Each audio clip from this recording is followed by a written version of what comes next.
If you're ready to say goodbye to being a boss babe or hustling 24/7, welcome to Life in Business. This is the podcast for women just like you who want an easy and effective way to grow your business that's built around genuine work-life balance, not growing a £1 million empire. I'm your podcast host, Libby Langley, award-winning business coach and Amazon best-selling author, known as the Queen of Easy Business because of my sensible and easy-to-implement ways to earn more by doing less. In Life in Business, I share with you how to make small but effective tweaks, how to be confident in your business decisions, and how to make a healthy and guilt-free profit doing exactly what you love the most without working 14 hours a day. Get ready to make your dreams a reality. Here's this week's episode. Hello, welcome to another episode of Life in Business with me, Libby Langley, your host. Nice to see you here again. Thank you for joining me as ever. Nice to be in your ears. I wanted to talk to you about pricing today. Pricing is something that I get asked about a lot. I talk about a lot with my clients, and is something that, I don't know, kind of always seems to be a bit of a sticky wicket with people, really. And you're charging too much, you're not charging enough. There's always someone who says you're too expensive. There's always someone who is surprised how cheap you are. You know, there's kind of never seems to be a happy medium, right? And it's one of those things that goes up and goes down and blah, blah, blah, blah, blah. So I'm going to talk to you today about how to get your pricing just right. So you can be told that you're too expensive, right? But you're not making enough money. You could have loads of clients and your services are more affordable or cheaper, but you're still not making enough money, right? And a lot of it kind of just boils down to the fact your pricing isn't right because you're not making the money. It's as simple as that. And that's something that we want to address. You know, if you were charging £1 million and per client and, you know, therefore you're making enough money, that's fine because you only need one client. Whereas if you're charging £10 a client, you need, how many is that? 100,000 clients to make the same amount of money. Is that maths right? Anyway, you know what I mean. So it varies as to the service that you're offering. Okay. So let me tell you a little bit of backstory here. When I first started out in business way back in 2011, I did training and coaching, social media marketing, biz strategy, that kind of stuff. And I also did some social media management for people. I did that for about the first 5 years of having business. Haven't done it since 2015 or so, but I did do that for quite a few years. I made quite a lot of money out of it as well. But when I started that, and the reason that I started that was that someone I know said to me, she has a web design business and it was a pay monthly web design business. So you paid on a kind of rolling, retainer. And for that retainer, you got your website built and hosted and tweaked and updated and stuff, right? So she had a similar sort of client base to me. And she said, social media management would be great. And she said, and I know if you charged £80 a month, then I'd have a lot of clients who would pay it. So I said, all right then. Now anyone who has ever done any kind of social media, particularly if you've done social media management for other people, but if you do your own social media, you will know that £80 a month is not really a lot of money. It doesn't account for a lot of time, right? And social media is quite an intensive thing to do, yeah? So for £80 a month, bear in mind, this was 2011, right? 11, 12. It was a long time ago. But I would create content for a month's worth of Facebook and a month's worth of Twitter, do some engagement, so reply to some comments and do a kind of report at the end of the month. Yeah, that's a lot, right? So it's basically £40 per account, which is just absolutely insane. But I didn't know. And surprise, surprise, I got lots of clients. I took on my first staff member to help me with this, but it wasn't sustainable. So I had to increase the prices. And by the time I stopped doing it, the average price of a package was, I forget now, but somewhere between £600 and £800 a month. And the full management package was £2,500. So it went up. I do not know, I cannot do that percentage in my head, but a lot, okay? And the reason is because I got better at it. I got considerably more experienced. I managed about, 40, 50 accounts. So got a lot of experience and a lot of success through doing it. And it wasn't sustainable at the price, not in any way, shape or form. I couldn't manage it all. I had to have staff of 5 of us at the height. And that all has a cost with it. And any costs in your business, they've got to be factored into what you charge, right? You've got to be able to make a profit with your business. So I went from £80 a month to anything between kind of 600-700 and £2,500, depending on what it was. And that pricing was right. The pricing that I ended up with was absolutely right for what the service was. And it's a journey. So getting your pricing right is a journey and is kind of trial and error as well to a certain extent. But I've got a few kind of practical tips for you today, as ever. I like to give practical tips, and that will help you kind of decide on what your pricing should be. Because I'm fairly sure that you wobble, not quibble. Somebody might quibble with you about your pricing, but you wobble on your pricing. Wobble on your pricing, pretty regularly.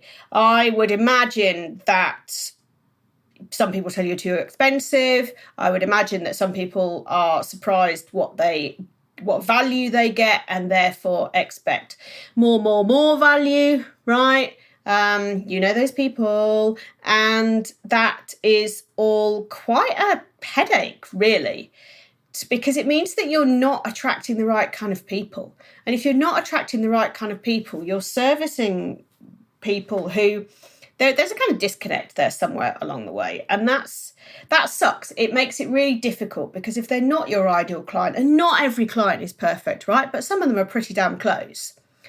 And if they're just not right, like if they say you're too expensive and you do them a discount, or they only buy if you ever put an offer out, or you've grandfathered them along on old prices, historical prices, then often, not always, but often, those people will expect more, right? There's the bargain hunters and the tire kickers and this, and they want value, but kind of aren't prepared to pay for it, yeah?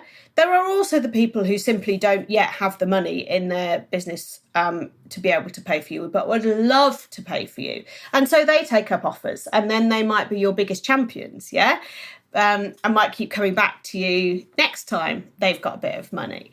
But what we want, and they're great, right, because they're good advocates, but these kind of bargain hunters, the first lot of people I mentioned, these bargain hunters, these are the people that make life and business difficult. And these are the ones where you're tempted to over-deliver and keep adding more and more and more, because they might complain a bit more. They might say, oh, but could you just? And that's when you get into the whole people-pleasing scenario. And a lot of it, honestly, really comes down to your pricing. Because if you were charging a rate that was more reflective of what you actually do, you can lavish all the value you want on people, because that's what they're actually kind of paying for. Right? So let me give you, I've got a few analogies for you today that actually might be kind of quite helpful for you. So to explain those different kind of clients, right? Think about flying, yeah? Think about getting on a plane. So you could get a flight to, where are we? Let's get a flight to Italy, shall we? Should we get on a plane to Italy? Why not? Let's do that. So you can get a plane to Milan from the UK for probably about £40, right? You could fly with a budget airline and you could get there for about £40, I'm sure. Maybe even less than that. And it gets you there. Fine, okay? You have to pay extra for if you want luggage to check in. You have to pay extra if you want any food and drinks. But it gets you there, okay? And then you could also fly first class with British Airways or someone, and it would cost you, I have no idea, £1,000? I don't know. A lot more, okay? Let's say £1,000. It would cost you a lot more to fly first class, the same short distance, the same, you're going the same route. You're probably on the same kind of plane, maybe, it's just kitted out differently. But the difference is, so the net result is the same, right? It gets you there, okay? But the experience is wildly different.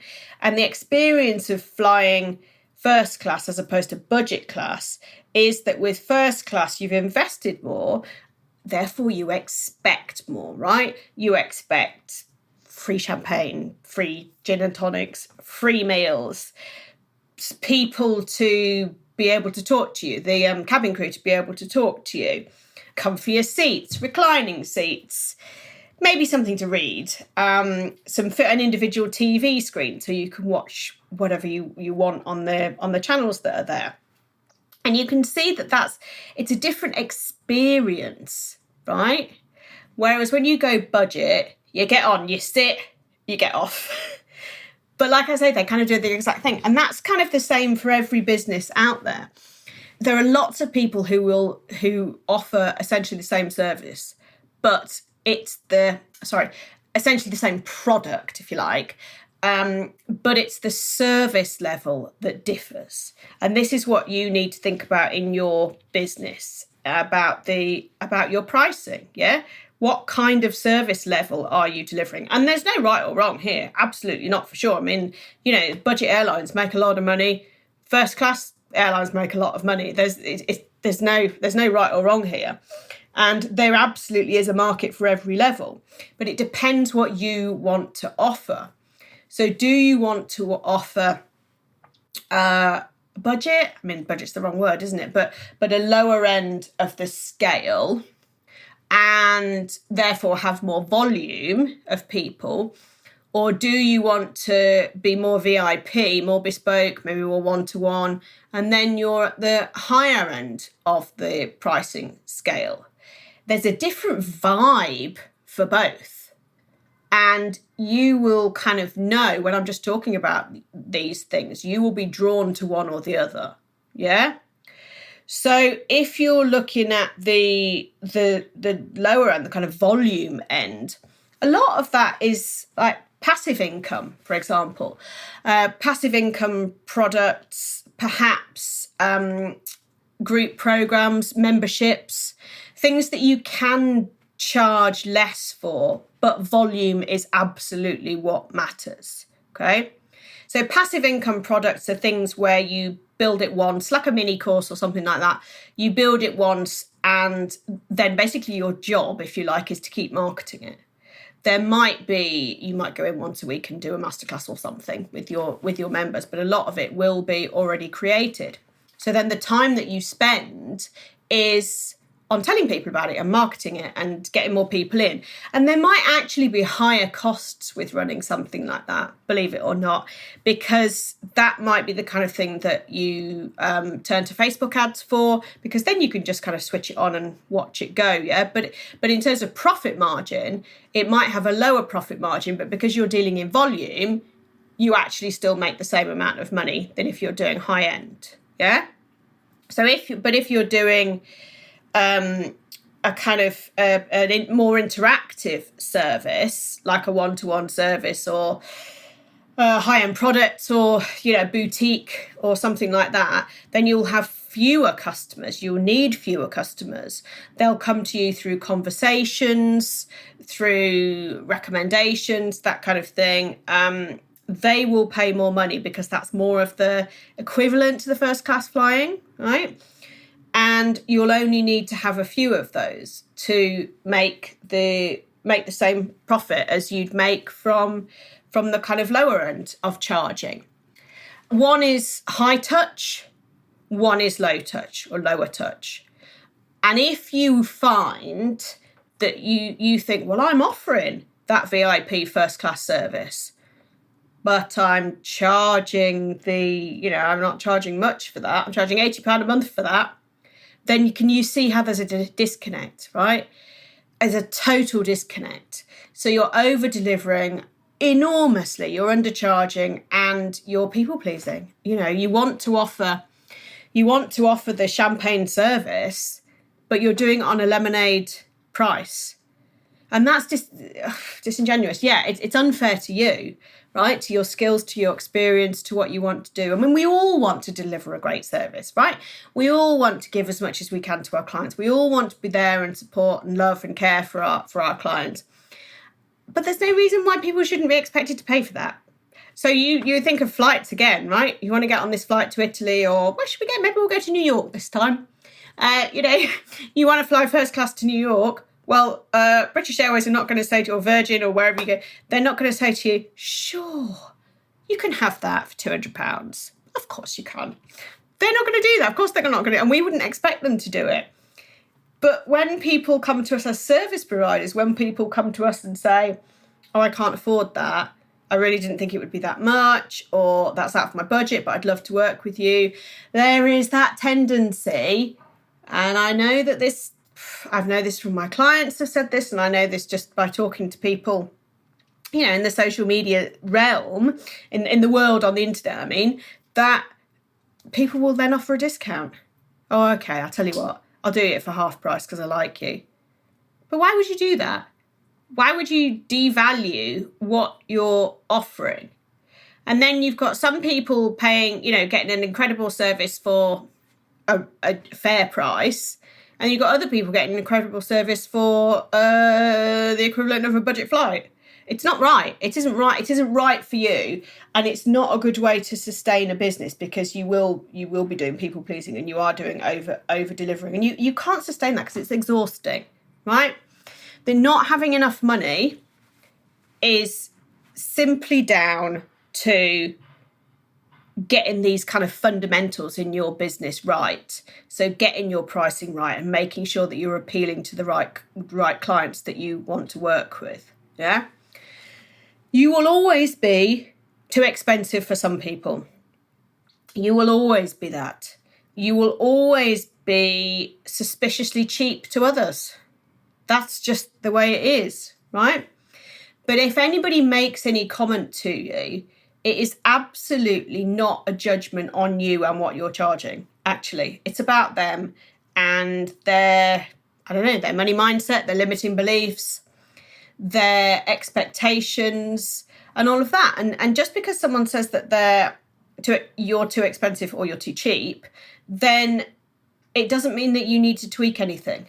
I mean, if everybody is always saying to you you're too expensive, then you're attracting the wrong audience, right? And if everybody is always saying, well, blimey, that's surprisingly good value, then again, perhaps there is something wrong in, perhaps you could tweak your pricing there. So it's either the audience that you've got doesn't fit, the audience you're attracting doesn't fit, or there is something out of alignment with the pricing, okay? But it's never about you.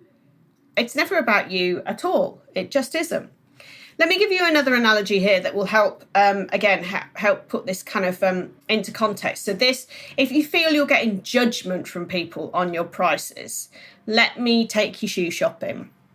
Okay, so you walk into a shoe shop and, maybe let's go to Selfridge's shoe hall, right? Really nice, a really nice big British department store.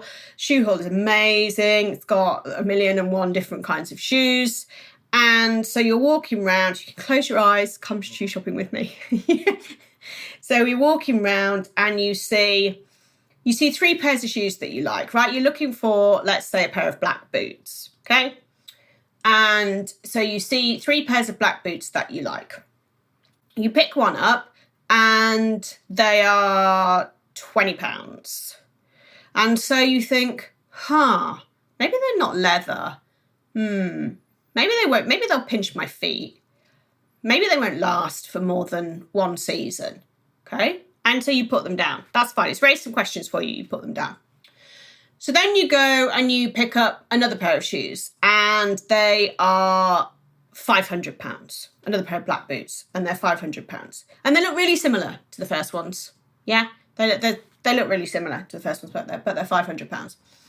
And so you think, oh my God, these are so beautiful. I love them so much. And you might, cuddle them close to you for a while and stroke them and think how beautifully soft the leather is and feel inside and see that they're a little bit padded in under the sole. So they're going to be really comfy. And the zip up the side is just a hidden zip. So it's so discreet and the styling is so beautiful.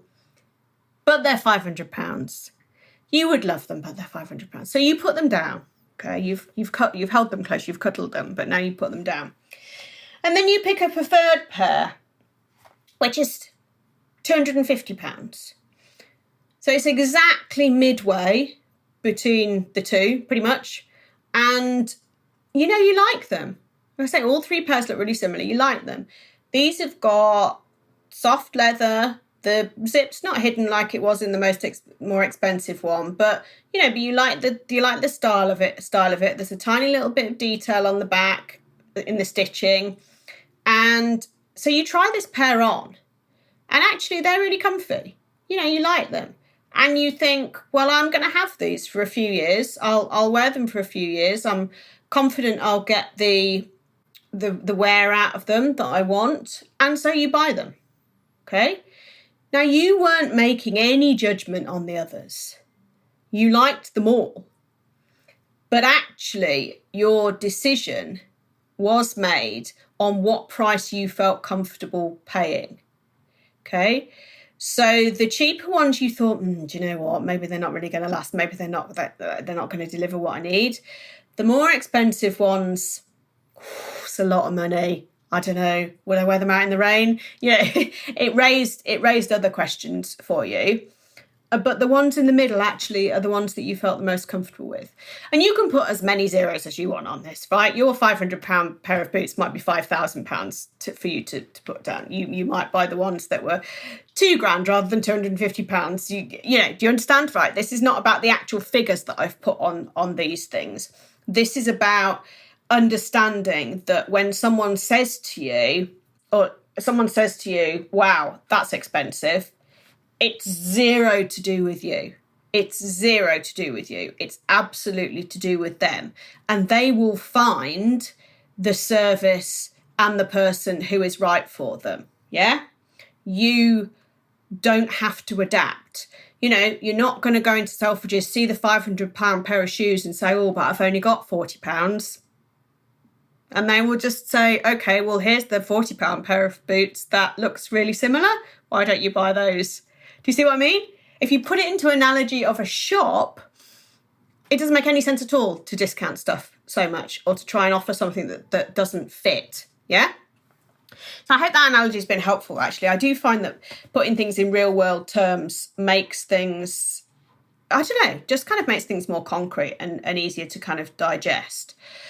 So what you've got to decide, wearing your new boots, what you've got to decide is kind of who do you want to attract and who do you want to work with, right? Do you want low touch, high volume, passive, semi-passive stuff, lots of people and most of it's pre-created? Or do you want high touch, just fewer people but bigger investment for them? There is no right or wrong whatsoever here, but you cannot do both. You absolutely cannot do both. You cannot deliver a champagne service for a lemonade price, because that's ludicrous. It's people pleasing. You'll never make any money. You'll burn yourself out. And you cannot deliver a lemonade service for a champagne price, because that's not right either. There's no integrity with that. If your service is kind of the bare minimum, then people paying a lot of money, I don't know, doesn't sit right with me. I mean, if you want to do that, that's obviously up to you, but that kind of doesn't sit right. There's got to be integrity in all of these things as well. So what feels good to you? What do you feel comfortable with and comfortable in terms of offering as a service, right? What feels like a comfortable level of service to you? And that's almost your starting point here. And then if it's lemonade or champagne, yeah? And so kind of where your pricing should be. And also just a last kind of thought on this, you're not charging by the hours something it takes you to deliver, yes? You're charging by the value of the transformation that you offer, okay? So you could do a relatively low touch thing that offers an incredible transformation because you've been doing it for years and you're an absolute master at this, right? It's totally your zone of genius.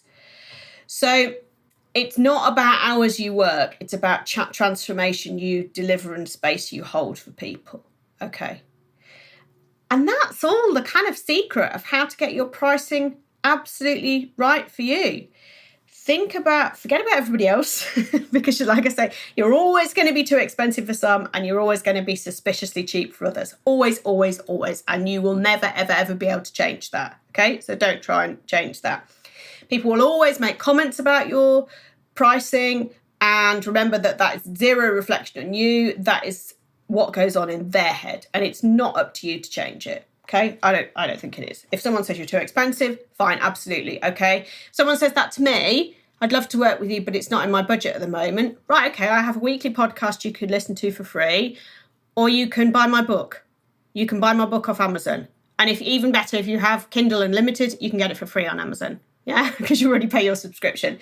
But there, you can have kind of things that that you're able to offer people who would love to invest in you, but aren't able to, or just think you're too expensive. That's fine. That's okay. Not everybody wants to buy the £500 pair of boots.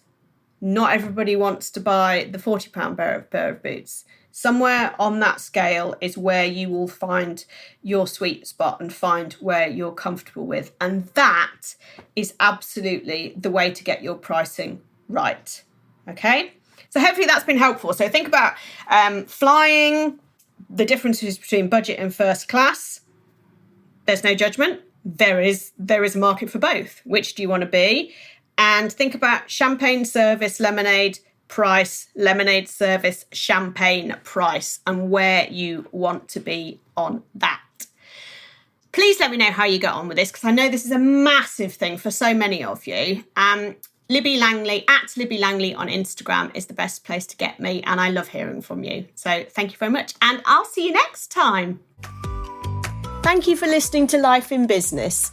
Please make sure that you subscribe or follow so you don't miss any future episodes. And if you enjoyed today's show, please leave a review, as it helps others to find the podcast and spread the word that there's an easier way to do business.